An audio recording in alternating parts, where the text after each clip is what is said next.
अच्छा, जो टॉपिक हमने डिस्कस करना है आज वो है एसेंशियल्स ऑफ अ कंपनी। इससे पहले जो टॉपिक डिस्कस किया था वो मैंने टाइप से रिलेटेड किया था, डिफरेंट टाइप्स बताई थी आपको with respect to the companies ordinance 1984। और जनरली जो कुछ ऐसी टाइप्स थी जो कि अब ऑब्सोलीट हो चुकी हैं, लेकिन वो पहले मौजूद थी, just for the sake of discussion उनको भी मेंशन किया था ताकि वो भी हमारी अंडरस्टैंडिंग में हो कि इस किस्म की भी चीज़ें मौजूद थी। तो ये हम लोगों ने इससे पहले डिस्कस किया था about the types, and now we will be discussing about the essentials of the company.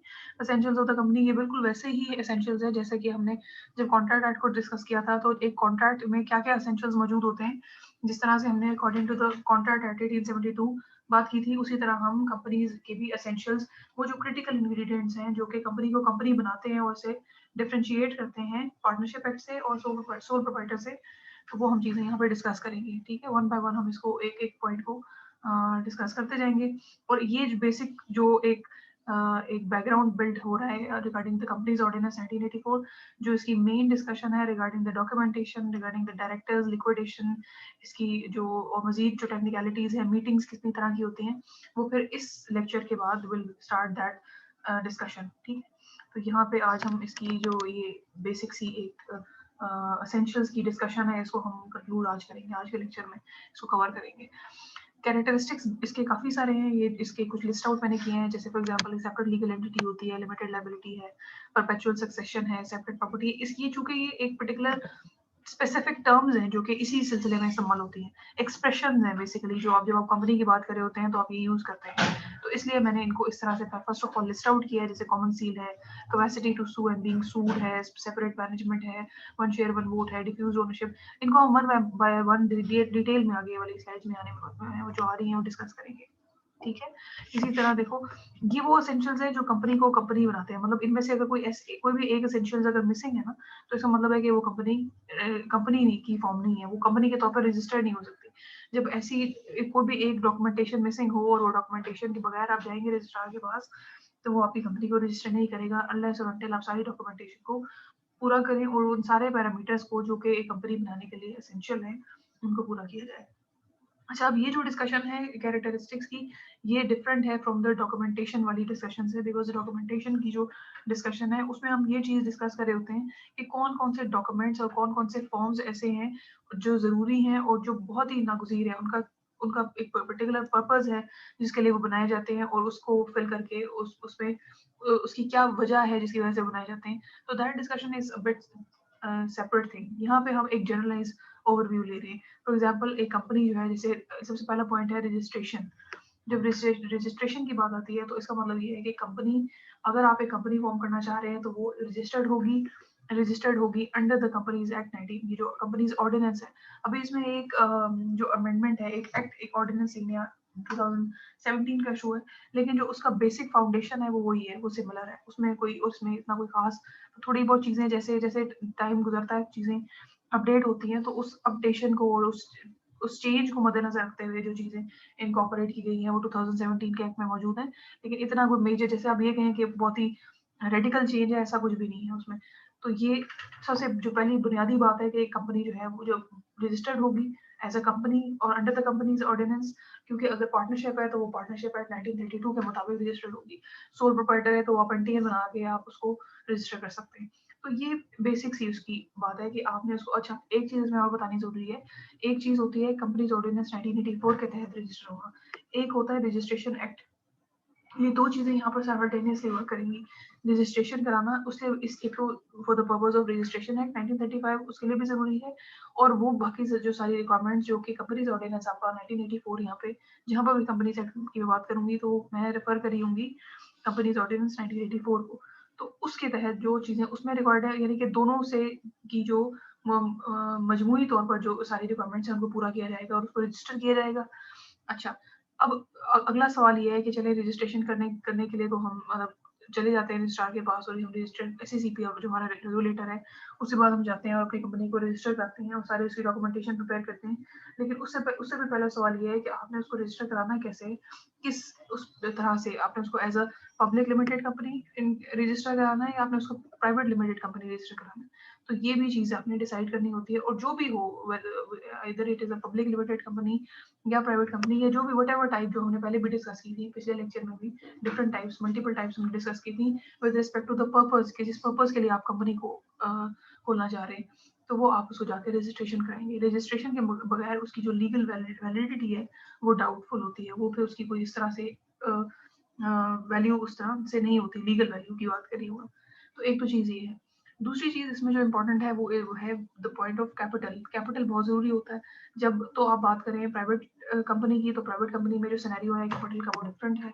अगर आप पब्लिक लिमिटेड कंपनी की बात करें तो पब्लिक लिमिटेड कंपनी का जो सिनेरियो है with respect to the capital वो डिफरेंट है, बिकॉज पब्लिक कंपनी जो लिमिटेड कंपनी होती है वो अपने शेयर्स इशू करती है मार्केट में और कैपिटल रेज करती है, अपनी जो इक्विटी है वहाँ से भी रेज करती है, वो डेट भी लेती है। तो जो कैपिटल स्ट्रक्चर की कंपोजिशन है वो उसमें उस हिसाब से डिफरेंट है। और जहाँ तक स्कोप की बात की जाए अगर प्राइवेट लिमिटेड कंपनी में, तो उसका स्कोप लिमिटेड है, बिकॉज हमने उसमें ये भी चीज डिस्कस की थी विद रिस्पेक्ट टू, जब हम नंबर ऑफ मेंबर्स की बात कर रहे थे कंपनी में, तो हमने बताया था कि उसकी जो मिनिमम नंबर है वो 2 है और मैक्सिमम उसके 50 है। तो जितने, फॉर एग्जाम्पल अगर कंपनी में कोई 40 मेंबर्स हैं तो वो उतना ही कैपिटल होगा जितना कंट्रीब्यूट करेंगे वो 40 के 40 members in case of the private limited. लेकिन पब्लिक लिमिटेड कंपनी में जितना आपने जो अपना capital, paid up capital authorise कराया है, ऑथराइज कैपिटल आपका जितना मौजूद है, आप उस हिसाब से वक्तन फवक्तन कैपिटल जो है अपना रेज कर सकते हैं in the stock market. Shares issue करके, आईपीओ इशू करके, तो आप उसको इशू कर सकते हैं। तो ये भी चीज़ आपने डिसाइड करनी होती है, प्री रिक्विजिट है बोथ केसेस में। कंपनी आपकी इधर किसी भी टाइप की है, you have to first of all register it, secondly you have to make sure कि what sort of capital, कितना capital आपने authorize कराना है with respect to कि आपने equity और capital raise करना है in the stock market। और दूसरी चीज ये कि आपने capital structure की determination both cases में compulsory है। तो registration है पहला essential, capital decide करना, क्योंकि इसमें जैसे फॉर एग्जांपल सोल प्रोप्राइटर की बात की जाए या पार्टनरशिप की बात की जाए, तो पार्टनरशिप जब आप रजिस्टर करते हैं तो वो पार्टनरशिप का अलग एक वो है सिनेरियो है, उसकी उसके लिए आप पार्टनरशिप डीड साइन कर देते हैं और दैट इज इनफ। लेकिन कंपनी के केस में देयर इज प्रॉपर डॉक्यूमेंटेशन जो आपको करनी पड़ती है, और कुछ एसेंशियल और क्रिटिकल डॉक्यूमेंट्स एंड फॉर्म्स हैं जो आप फिल करते हैं और देन आपकी कंपनी रजिस्टर होती है। अच्छा, उसके बाद देखिए सेपरेट लीगल एंटिटी, ये एक जनरलाइज जो है वो इसका कैरेक्टरिस्टिक है, इसका एसेंशियल है। सेपरेट लीगल एंटिटी का मतलब ये होता है कि कंपनी जो है वो इसके जो मेंबर्स हैं उनसे अलग है। यानी कि अगर कोई इस किस्म की लायबिलिटी आप किसी मेंबर को लायबल नहीं ठहरा सकते, वो कंपनी की जिम्मेदारी होती है। इसका मतलब है कि कंपनी कैपिटल रेज कर रही है, कंपनी जो है अगर डेट लेना चाहती है तो कंपनी डेट ले रही है। कंपनी एक को उसके, जैसे हम नॉर्मली अकाउंटिंग में पढ़ते हैं ना कि जैसे बिजनेस अलग है और जो इंडिविजुअल है that is a different thing. आप जो रिकॉर्डिंग कर रहे होते हैं बिजनेस के पर्सपेक्टिव से कर रहे होते हैं, बैंक जो है वो अपने बैंक के पर्सपेक्टिव से रिकॉर्डिंग कर रहा होता है। तो इसमें इंडिविजुअल, पर्सनल एंड प्रोफेशनल, यहाँ पे ये दो चीजें, इन दो का फर्क समझने की जरूरत है कि ये दो डिफरेंट चीजें हैं। यहाँ पे अगर मैंने कंपनी और मेरे साथ 2-3 लोग और मौजूद हैं और हम कंपनी एक लॉन्च करते हैं, तो मैं पर्सनली लायबल नहीं हूँ, हम कंपनी को जवाबदेह हैं। कंपनी एक ही सेपरेट लीगल एंटिटी है, कंपनी पे केस किया जाएगा। अगर मैं डिफॉल्ट करती हूँ तो मेरी बजाय कंपनी पे केस होता है कि अगर मैं रहूँ या ना रहूँ, अब मेरे बाद आने वाला जो उस कंपनी में मेरी जगह काम करेगा वो रिस्पॉन्सिबल है उस डेट का, या उस सारी जो रिस्पॉन्सिबिलिटीज या जो लीगैलिटीज या जो कॉन्ट्रेक्चुअल ऑब्लिगेशंस हैं जो साइन की गई है। तो ये एक, इसको as a separate legal entity देखा जाता है। जैसे किसी नेचुरल पर्सन, हमने पहले भी बात की थी कि company is an artificial person, तो उसको एज एन आर्टिफिशियल, जैसे किसी नेचुरल ह्यूमन बीइंग की राइट्स एंड रिस्पॉन्सिबिलिटीज होती है, इसी तरह किसी कंपनी की भी राइट्स एंड रिस्पॉन्सिबिलिटीज होती हैं। तो ऐसा नहीं आप कह सकते कि ये, चूंकि जिस तरह के पार्टनरशिप में होता है कि पार्टनरशिप में जो पार्टनर्स होते हैं दे आर लायबल।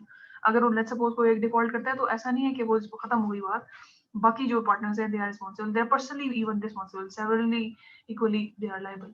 तो ये इसमें सिनेरियो है कि कंपनी यहाँ पे as a separate legal entity देखी जाती है, उसको कंसिडर किया जाता है as an artificial person. Case होगा तो कंपनी पे होगा, कंपनी के किसी बंदे पे नहीं होगा। ये एक बहुत ही इंपॉर्टेंट इसमें सेपरेट लीगल एंटिटी से रिलेटेड पॉइंट है।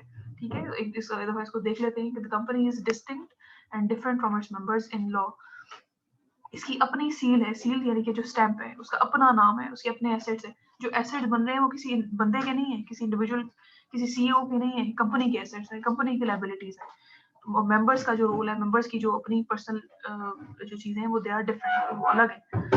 अच्छा, कंपनी ओन करती है प्रॉपर्टी। जो मैनेजर्स या जो सीईओ, जो काम करने वाले लोग हैं, वो कंपनी के बिहाफ पे काम करते हैं। अगर वो कोई डेट ले रही है तो वो कंपनी के नाम पे ले रही है, कि कंपनी ने पे करना है, उस इंडिविजुअल ने अपनी पर्सनल कैपेसिटी में नहीं लिया जाएगा। तो ये बेसिक सी बात है। जो अकाउंट होगा वो भी कंपनी के नाम पे खुलेगा, जो कॉन्ट्रैक्ट्स किए जाएंगे कंपनी के नाम पे किए जाएंगे, जो कर्जा लिया जाएगा वो कंपनी के नाम पे लिया जाएगा, जो प्रॉपर्टी होगी वो कंपनी के नाम पे होगी, किसी इंडिविजुअल के नाम पे नहीं होगी। तो ये सारी चीजें इस चीज को रेफर करती हैं कि किस क्या सेपरेट लीगल एंटिटी की जब हम बात करते हैं कि मैं कह रही हूँ कि company is separate legal entity, तो उसका क्या मतलब है। फिर limited liability is an other essential, is a very critical essential, बहुत इंपॉर्टेंट है। इस पे हमने पहले भी बात की है लायबिलिटी से रिलेटेड कि होती क्या है लायबिलिटी, और लिमिटेड लायबिलिटी क्या है उस पर भी डिटेल में डिस्कशन हो चुकी है पहले। लायबिलिटी इसका मतलब ये है कि मेरी responsibility in terms of any enforcing situation. For example अगर कंपनी लॉस में चली जाती है और मैंने किसी क्रेडिटर से पैसे लेने हैं और मैंने क्रेडिटर को वापस देने हैं और कंपनी नहीं प्रॉफिट अर्न करी, ऑब्वियसली प्रॉफिट से ही पे बैक करेगी। तो उसके केसेस में क्या होगा, क्या कंपनी के जो में काम करने वाले लोग हैं उनके पर्सनल एसेट्स को बेच के पैसे रिकवर किए जाएंगे, जो कि नॉर्मली पार्टनरशिप के सिनेरियो में होता है, क्योंकि partners they are responsible in that case, उनकी लायबिलिटी अनलिमिटेड होती है। लिमिटेड लायबिलिटी का मतलब ये होता है कि अगर लेट्स सपोज इस तरह की कोई डिफॉल्ट सिचुएशन हो जाती है, कंपनी डिफॉल्ट कर जाती है, तो जो जो उसमें काम करने वाले लोग हैं they are not personally liable to के वो अपने घर बेचें और पैसे पूरे करें क्रेडिटर्स के, नहीं, उनकी लायबिलिटी लिमिटेड है। इससे ये मतलब है इसका, the liability of the members of the company is limited to the contribution of asset, यानी कि जितना मैंने कंपनी में इन्वेस्ट किया है, जितने मेरे शेयर्स हैं, मेरा उतना ही नुकसान होगा। ऐसा नहीं है कि मेरा जो है वो लेट्स सपोज अगर मैं शेयर होल्डर्स हूँ और मैंने शेयर्स खरीदे हुए हैं और मुझे मेरे शेयर्स के अलावा जितना मेरा कंट्रीब्यूशन है उसके अलावा भी मेरे से पैसे लेके क्रेडिटर्स को दिए जाएं, बिकॉज मैं तो शेयर होल्डर हूँ, मैं तो हिस्सेदार हूँ, मैंने तो कंपनी के शेयर खरीदे हुए, तो मुझसे मेरे शेयर्स के जो नुकसान हुआ है वो तो हुआ ही है, लेकिन मजीद मुझे से पैसे लेके जो क्रेडिटर्स है, बिकॉज उनका पहला हक होता है, उनको पेमेंट की जाए। तो ऐसा नहीं है। A member is liable to pay only the uncalled money due on the shares held by him। इसका मतलब ये है कि जितने मेरे शेयर्स हैं उतना ही मैं रिस्पॉन्सिबल हूँ, उतनी ही मेरी लायबिलिटी है with respect to the company, उतना ही मैं लेट्स सपोज अगर क्रेडिटर्स को पेमेंट करके कुछ पैसे बचते हैं तो देन मेरी जितने शेयर्स होंगे उतना मुझे पेमेंट पे बैक कर दिया जाएगा। तो लिमिटेड लायबिलिटी से ये मुराद है। अच्छा, उसके बाद this can not be done in the case of company once the members have paid all their dues towards the shares held by them. मतलब ये जो फॉर एग्जांपल ये जो मैंने अभी बात की ना कि अगर आपके पर्सनल एसेट्स को भी सेल कर दिया जाए to make good the deficit, इस केस में नहीं है, कंपनी के केस में ये सिनेरियो नहीं होता। ठीक है, तो ये इसमें लिमिटेड लायबिलिटी की बात है। जहाँ अनलिमिटेड लायबिलिटी की बात होती है तो ऑब्वियसली वहाँ पे उनके पर्सनल एसेट्स भी स्टेक पे होंगे कि they have to pay back, they have to sell those property and assets के, ताकि वो जो क्रेडिटर्स है उनकी जो लॉसेस है उनको रिकवर किया जा सके। तो ये यहाँ पर लिमिटेड लायबिलिटी का कॉन्सेप्ट है। परपेचुअल सक्सेशन का मतलब ये होता है कि जब तक आप कंपनी को खुद से वाइंड अप नहीं करते, डिसॉल्व नहीं करते, या जब तक अगर आपने उसे किसी पर्पस के लिए बनाया है, अगर वो पर्पस खत्म नहीं हो जाता, या जो है वो कोई स्पेशल किसी काम के लिए आपने कंपनी को क्रिएट किया और वो काम पूरा हो गया, या आपने उसको प्रॉपर तरीके से उसकी डिसोल्यूशन फाइल की कोर्ट के जरिए और वो आपने उसको डिसॉल्व कराया, या जो भी आपका आपने लिखा हुआ था अपने डॉक्यूमेंट्स में कि हम इसे इस वक्त इस टाइम पीरियड में डिसॉल्व करेंगे, विदाउट दैट अगर इस किस्म का कोई सिनेरियो नहीं है तो इसका मतलब ये है कि कंपनी चलती रहेगी, company is a going concern, company जो है वो खत्म नहीं होगी। ये एक चीज में पॉइंट याद रखने वाला है कि मेंबरशिप चेंज हो सकती है। ऐसा नहीं है कि मैं अगर कंपनी की मेंबर हूँ या मैंने शेयर होल्डर्स लिए हैं तो हमेशा मैं फर्ज हो गया परमानेंटली मैंडेटरी है कि मैं अब छोड़ नहीं सकती, ऐसा कुछ नहीं होता। शेयर्स की बैंक सेलिंग चलती रहती है, कभी कोई शेयर्स परचेज कर लेता है तो कभी मेंबर चेंज हो सकता है, लेकिन इसका मतलब ये नहीं है कि वो सारी जिंदगी कंपनी के साथ एसोसिएट रहेगा। लेकिन कंपनी जो है वो एग्जिस्ट करती है, मेंबर्स उसमें मेंबर्स का होना या ना होना, वो आना और जाना, बाइंग एंड सेलिंग वो चलती रहती है। तो ये इसमें परपेचुअल सक्सेशन की बात है कि company is a going concern until it is dissolved, until it is bound up, until जो जिस काम के लिए वो बनाई गई थी वो काम पूरा हो गया, आपने वो काम खत्म कर दिया, तो फिर कंपनी डिसॉल्व होगी इन दैट सिनेरियो। फिर ये जो सेपरेट प्रॉपर्टी की बात है, ये सेपरेट लीगल एंटिटी से लिंक्ड है। जैसे जिस तरह उसमें ये बताया गया था कि कंपनी जो है वो इंडिविजुअल्स के मामला से अलग है, कंपनी की अपनी जो है वो एक एंटिटी है, एक अपनी प्रेजेंस है, एक अपनी डीलिंग है। तो जो भी प्रॉपर्टी परचेज की जाएगी वो कंपनी के लिए परचेज की जाएगी, कंपनी के नाम पे परचेज की जाएगी, वो कंपनी की होगी। ऐसा नहीं है कि मैं अगर आज मेंबर हूँ कंपनी की और कोई प्रॉपर्टी मैंने कंपनी के लिए परचेज की है, तो अगर मैं आज कल मेंबर नहीं हूँ तो मैं कहूँ कि ये प्रॉपर्टी मैंने साथ लेके जानी है, तो ऐसा नहीं होता, वो कंपनी की ही रहती है। तो ये सेपरेट जो प्रॉपर्टी का कॉन्सेप्ट है ये लिंक्ड है with a separate legal entity. उसके बाद ट्रांसफरेबिलिटी ऑफ शेयर्स है, जैसे कि पब्लिक, ये specifically with respect to the public limited shares है, प्राइवेट में भी हो सकता है, लेकिन वो फिर उसकी जो पैरामीटर्स हैं, उसकी जो क्राइटेरिया है वो डिफरेंट होता है, उसमें जो डॉक्यूमेंटेशन है वो that is a bit different, because वो फ्रीली ट्रांसफरेबल उस तरह से नहीं, क्योंकि मेंबर्स जो एक दफा डिसाइड हो जाते हैं तो मेंबर्स वो रहते हैं। लेकिन ये जो हम ये बात कर रहे हैं कि मेंबर्स आ जा सकते हैं, ये पब्लिक लिमिटेड के केस में होता है कि जब पब्लिक लिमिटेड कंपनी में कोई बंदा जो है वो शेयर होल्डर शेयर परचेज करता है और वो किसी को भी सेल कर सकता है बाहर। लेकिन प्राइवेट कंपनी के केस में थोड़ा सा सिनेरियो डिफरेंट है। विद रिस्पेक्ट टू अगर पब्लिक लिमिटेड कंपनी देखा जाए तो जो शेयर्स है they are freely transferable subject to certain conditions. No shareholder is permanently or necessarily wedded to the company. Obviously ये कोई मैंडेटरी नहीं है कि एक दफा आपने शेयर्स परचेज कर लिए कंपनी के तो आप सेल नहीं कर सकते, लेकिन कुछ कंडीशंस हैं वो आपको मीट करनी होती हैं। When a member transfers his share to another person, the transferee steps into the shoes of the transferor and acquires all the rights. And obviously जब आप शेयर्स ट्रांसफर करते हैं तो राइट्स भी ट्रांसफर कर देते हैं। तो ये जो कंडीशंस की बात यहाँ पे हो रही है, ये विद रिस्पेक्ट टू ये देखा जाता है कि यार ये पब्लिक लिमिटेड कंपनी है या प्राइवेट लिमिटेड कंपनी है, क्योंकि जो पब्लिक लिमिटेड कंपनी होती है उसमें जो मेंबर्स होते हैं वो जो बेसिकली बोर्ड ऑफ डायरेक्टर्स होते हैं ये फिक्स्ड होते हैं और यही आपके शेयर होल्डर्स भी होते हैं। लेकिन जो आपकी प्राइवेट लिमिटेड कंपनी जो पब्लिक लिमिटेड कंपनी होती है इसमें शेयर होल्डर्स डिफरेंट होते हैं और आपके जो डायरेक्टर्स होते हैं वो उनका जो मैनेजमेंट होती है इसकी डिफरेंट होती है। मैनेजमेंट आप किसी ऐसे बंदे को नहीं दे सकते जिसका कंपनी में कोई रोल नहीं है। तो यहाँ पे क्योंकि जो शेयर्स हैं वो आप पब्लिक को ऑफर करते हैं, जनरल पब्लिक ऑफर कर रहे होते हैं, तो यहाँ पे मैनेजमेंट डिफरेंट होती है और आपके जो शेयर होल्डर है वो डिफरेंट हो सकते हैं। तो इस हिसाब से लेकिन ट्रांसफरेबिलिटी इज पॉसिबल, ऐसा नहीं है कि वो रिस्ट्रिक्टेड हो। तो ये इसमें पॉइंट है जो कि समझने वाला है। उसके बाद है कॉमन सील। कॉमन सील अगर एक लफ्ज से इसको याद रखना है तो common seal basically is a stamp, ठीक है। तो company is an artificial person, हमने डिस्कस किया, इसकी कोई फिजिकल प्रेजेंस उस तरह से तो नहीं होती जिस तरह की किसी एक नेचुरल पर्सन की होती है, जैसे एक इंसान की है कि उसकी रिस्पॉन्सिबिलिटी आज जब आपने किसी को रेफर करना है तो आप किसी फिजिकल एक ह्यूमन को आप रेफर करते हैं और आप कहते हैं कि इसकी रिस्पॉन्सिबिलिटीज है, उसका ह्यूमन का भी कोई ना कोई नाम होता है। इसी तरह एक कंपनी का भी एक पर्टिकुलर नाम है, कंपनी की भी सील है। Seal basically stamp, official signature इसको कहते हैं, ये भी एक कीवर्ड इसका याद रखा जा सकता है। तो उसमें क्या क्या होता है कि कंपनी का जो है नाम या उस कंपनी के जरूरी नहीं है कि फुल नेम ही हो, समटाइम्स इनिशियल्स भी हो सकते हैं। तो ये जो है वो होती है, हर कंपनी की होती है और इसके ऐसा कोई भी डॉक्यूमेंट कंपनी से निकला हुआ जिसमें कंपनी सील मौजूद ना हो उसकी कोई लीगल वैल्यू नहीं होती। तो ये भी जो है वो कॉमन सील एक इम्पॉर्टेंट पॉइंट है। सेपरेट लीगल एंटिटीज एंड सारे point they are very important अपनी अपनी जगह, लेकिन जो कॉमन सील है जैसे सेपरेट लीगल एंटिटी है ये स्पेसिफिकली आर्टिफिशियल पर्सन है, ये सब स्पेसिफिकली कंपनी के इस नाम से जाने जाते हैं कि कंपनी के एसेंशियल्स हैं, कंपनी के कैरेक्टरिस्टिक्स हैं। अच्छा, उसके बाद capacity to sue and being sued. A company can sue or be sued in its own name as distinct from its members। जैसे कि हमने ये बात की कि जो कंपनी है वो आर्टिफिशियल पर्सन है, कंपनी एक सेपरेट उसकी एंटिटी है, ऐसा नहीं है कि ना ही लायबिलिटी भी इसीलिए लिमिटेड है बिकॉज कंपनी को सेपरेटली ट्रीट किया जा रहा है, कंपनी को एक अलग से ट्रीट किया जा रहा है, इसको किसी बंदे के साथ किसी इंडिविजुअल के साथ लिंक नहीं किया जा रहा।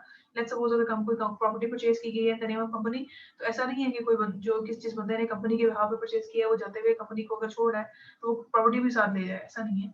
ऐसा नहीं हो सकता, वो हमेशा कंपनी की रहती है। अगर कंपनी के बिहाफ पे किसी ने कोई कर्जा लिया है तो वो कंपनी के नाम पे लिया जाता है, किसी इंडिविजुअल के नाम पे नहीं लिया जाता। वो इंडिविजुअल रहे या ना रहे ऑर्गेनाइजेशन में, कंपनी जो है उसको पे ऑफ करती रहती है।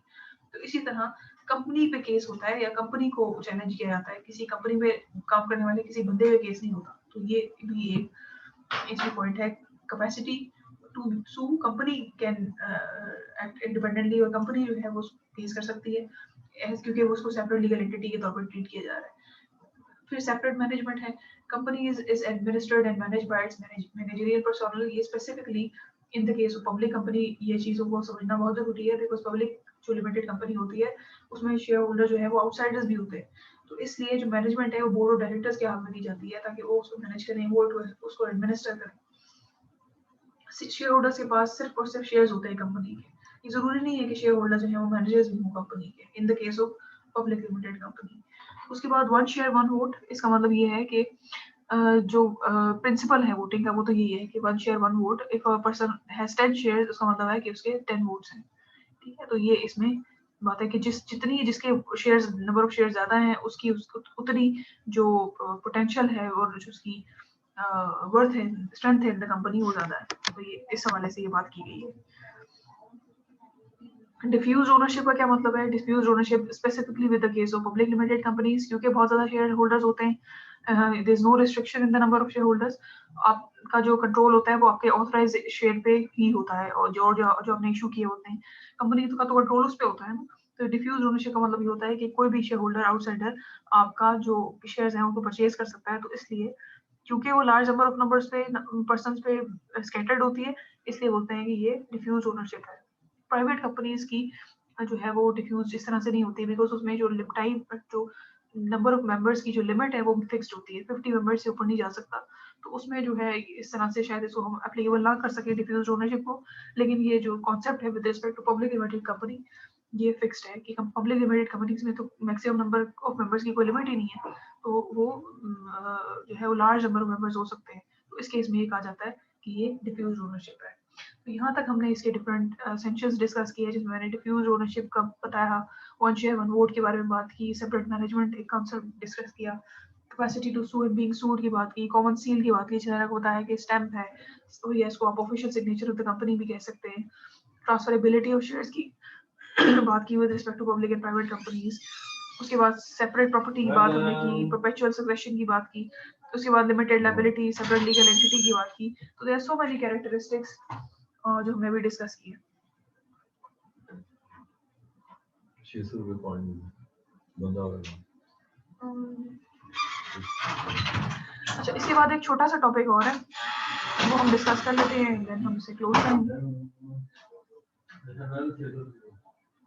ये है इज अबाउट, अभी जैसे मैंने बात की ना पब्लिक लिमिटेड कंपनी की हम बात कर रहे थे, तो मैंने आपको ये बताया कि आप इसमें जो शेयर कैपिटल है वो रेज करते हैं जब आप शेयर्स इशू करते हैं मार्केट, स्टॉक मार्केट में, सेकेंडरी मार्केट में अपने शेयर्स को इशू करते हैं। प्राइमरी भी हो सकती है, सेकेंडरी भी हो सकती है, तो ओवरऑल हम इसे स्टॉक मार्केट ही कह देते हैं। तो उसमें मैंने ये जो टॉपिक डिस्कस करना है वो अब इसमें डिफरेंट कॉन्सेप्ट्स है कि ऑथराइज्ड कैपिटल क्या होता है, पेड अप कैपिटल क्या होता है, इशूड कैपिटल क्या होता है, और सब्सक्राइब कैपिटल क्या होता है। ये कुछ कॉन्सेप्ट्स हैं जो आई वांटेड कि हम इसको डिस्कस कर लें, बिकॉज जहाँ कंपनी की बात आती है तो ये कॉन्सेप्ट्स तो फ्रीक्वेंटली सवाल होते हैं। तो शेयर कैपिटल वो कैपिटल है जिसको आप, फॉर एग्जांपल अगर मेरे पास 1 लाख रुपए है और उसको मैंने 10 रुपए का मेरा एक शेयर है, तो 1 lakh capital divided by number of shares, तो जो अमाउंट बनेगी दैट मीन्स कि वो मेरा शेयर कैपिटल है। फॉर एग्जाम्पल अगर मैंने जैसे कहा कि 1 लाख मेरे पास अमाउंट है रुपीज में, और मैं कह रही हूँ कि 10 रुपए का एक शेयर है, तो इसका मतलब है कि 10,000 इज माई शेयर कैपिटल। ठीक है, तो ये बेसिकली इसमें बात है। अब फिक्स अमाउंट के होते हैं, नॉर्मली 10 के होते हैं, वैसे 5 और 10 भी हो सकता है, लेकिन नॉर्मली ये मिनिमम जो बार वैल्यू होती है शेयर की वो 10 होती है। So share capital is basically the contributions made by all the shareholders of the firm. Since capital account cannot be opened for every single shareholder, we club this amount into the share capital account. ठीक है, तो ये बात है, मतलब हर company इस अलग अलग, तो ये सीडीसी इसीलिए बीच में एज अ क्लियरिंग हाउस काम करती है। शेयर कैपिटल कंपनी का ये होता है कि हमने इतना अमाउंट जो कैपिटल है वो हमने इस वक्त ऑथराइज उन्होंने काफी कराया होता है, लेकिन जो इशू करते हैं वो एक स्पेसिफिक अमाउंट होती है। फॉर एग्जांपल ये जो जैसे यहाँ पे बात है कि ऑथराइज शेयर कैपिटल, जिसको नॉमिनल शेयर होल्डर कैपिटल भी कहते हैं, ये वो अमाउंट होती है जो उसने अपने मेमोरेंडम में लिखी होती है कि कंपनी इससे ज्यादा कभी भी शेयर्स इशू नहीं करेगी। तो ये ऑथराइज्ड है, उसने अपने रेगुलेटर से मेमोरेंडम ऑफ एसोसिएशन में जो डॉक्यूमेंट जमा कराए तो उसने ये लिखा है ऑथराइज कैपिटल है। अब ऑथराइज कैपिटल में से वो कुछ पार्ट हो सकता है वो फर्स्ट क्वार्टर में कुछ पार्ट इशू करे, हो सकता है वो उसे कुछ पार्ट जो है वो अगले क्वार्टर में चाहिए हो सकता है कुछ पोर्शन उसे जैसे फॉर एग्जांपल अगर 10 लाख का शेयर 10 लाख शेयर्स हैं लेट्स सपोज, हो सकता है 3 लाख वो अभी फर्स्ट क्वार्टर में इशू कर दे, 3 लाख वो दूसरे क्वार्टर में इशू कर दे, और 4 लाख वो तीसरे क्वार्टर में इशू कर दे। तो ये इशू कैपिटल कब कब करना है ये कंपनी की अपनी डिस्क्रिप्शन है। ठीक है, तो ये है बात। लेकिन एक चीज में जो याद रखने वाली है, इशूड कैपिटल कभी भी ऑथराइज कैपिटल से ज्यादा नहीं हो सकता। तो ऑथराइज कैपिटल हमने सबसे पहले देखा, फिर हमने इशूड कैपिटल देखा। अब जो मैंने एक फॉर एग्जांपल मैंने ऑथराइज कराया हुआ है 1 लाख और मैंने 50,000 इशू कर दिए। अब देखना ये है कि मैंने तो इशू कर दिए शेयर्स, उनको सब्सक्राइब कौन कौन करता है, क्या इतने जो शेयर होल्डर्स हैं, क्या इतनी डिमांड है मार्केट में कि उतने ही शेयर कैपिटल की एप्लीकेशन मुझे आ जाएंगे, हम ये शेयर्स खरीदना चाहते हैं। सब्सक्रिप्शन ये होती है जो सब्सक्राइब करते हैं शेयर होल्डर्स और वो अल्टीमेटली फिर उसे खरीद लेते हैं। तो ये बेसिक वो बात है कि वो अप्रोच करते हैं और उसको वो परचेज करने की इंटेंशन शो करते हैं। ठीक है, तो ये जरूरी नहीं होता कि जितना मैंने 50,000 कैपिटल इशू किया है उसके मैंने शेयर्स इशू कर दिए हैं तो उतने ही मुझे सब्सक्रिप्शन रिसीव हो। इसीलिए जो रोल ऑफ अंडर राइटर्स है वो यहाँ पे एंटर होता है कि अंडर राइटर जो है वो मेरे से कुछ अमाउंट डिसाइड कर लेते हैं परसेंटेज, और वो ये जिम्मेदारी ले लेते हैं कि अगर सब्सक्रिप्शन फुल ना हुई तो they will by the shares, ताकि मेरी जो कैपिटल रिक्वायरमेंट है वो पूरी हो जाएगी। तो ये यहाँ पर सब्सक्रिप्शन के टाइम पे जो अंडर राइटर्स है उनका रोल भी एक्टिवेट हो जाता है। तो ये तो रही बात सब्सक्रिप्शन की। उसके बाद लेट्स सपोज अगर मैंने 50,000 शेयर्स इशू किए हैं और 50,000 में से 3,000 रुपए 3,000 जो है 30,000 सब्सक्राइब हो गए हैं, 20,000 का डिफरेंस आ गया है, तो 20,000 मैं वापस ले लूंगी। अगर मैं वापस ले लेती हूँ, मैंने अंडर राइटर्स को अकोमोडेट नहीं किया हुआ और मैं उसे वापस ले लेती हूँ, तो उसको हम बोलेंगे कि ये कॉल्ड अप कैपिटल है। ठीक, तो हमने बात की ऑथराइज कैपिटल की, we talked about issued capital, we talked about subscribed capital, we talked about called up capital जो मैंने वापस ले लिया। अच्छा, उसके बाद पेड अप कैपिटल है। पेड अप कैपिटल क्या होता है? अच्छा, जिन लोगों ने सब्सक्राइब किया था, लेट्स सपोज 50,000 में से 30,000 लोगों ने सब्सक्रिप्शन ले ली, यानी कि अपनी विलिंगनेस शो कर दी। उस 30,000 लोगों में से जितने लोगों ने मुझे पैसे मेरे अकाउंट में ट्रांसफर कर दिए, that is my paid up capital. ठीक है, पेड अप कैपिटल और सब्सक्राइब कैपिटल को इक्वल होना चाहिए। ठीक है, तो ये वो आता है, यानी कि जितने लोगों ने जिन्होंने सब्सक्राइब किया था, विलिंगनेस शो की थी, if they actually paid the amount to me, तो उसको बोलेंगे उसको बोलते हैं कि ये पेड अप कैपिटल है। और जो रिजर्व कैपिटल वो ये होता है कि फॉर एग्जांपल जैसे मैंने ऑथराइज कराया 1,00,000 और मैंने सब इशू कर दिए 50, तो जो रिमेनिंग 50 बच गया वो रिजर्व कैपिटल है।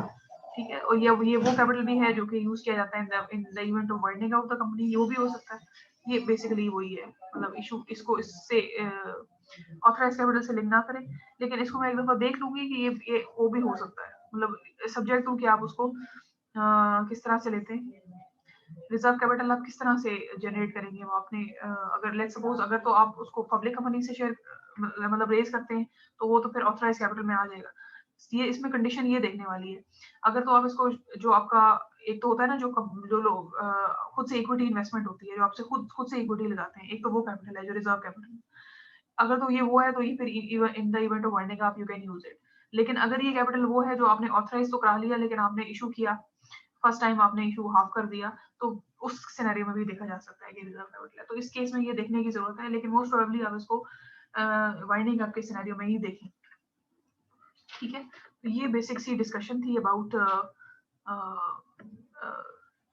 ये जो आपके एसेंशियल्स हैं कंपनी के वो क्या होते हैं, और ये जो बेसिक कॉन्सेप्ट्स हैं जो बार बार कंपनी का जब भी नाम आता है तो उसमें सवाल होते हैं कि क्या है ऑथराइज कैपिटल का क्या मतलब होता है, इशूड कैपिटल का क्या मतलब होता है, सब्सक्राइब कैपिटल का क्या मतलब होता है, कॉल्ड अप कैपिटल का क्या मतलब होता है, पेड अप कैपिटल का क्या मतलब होता है। तो ये सारी चीजें ये एक सीक्वेंशियली एक इसके प्रोसेस है जिसको हमने वन बाय वन डिस्कस किया।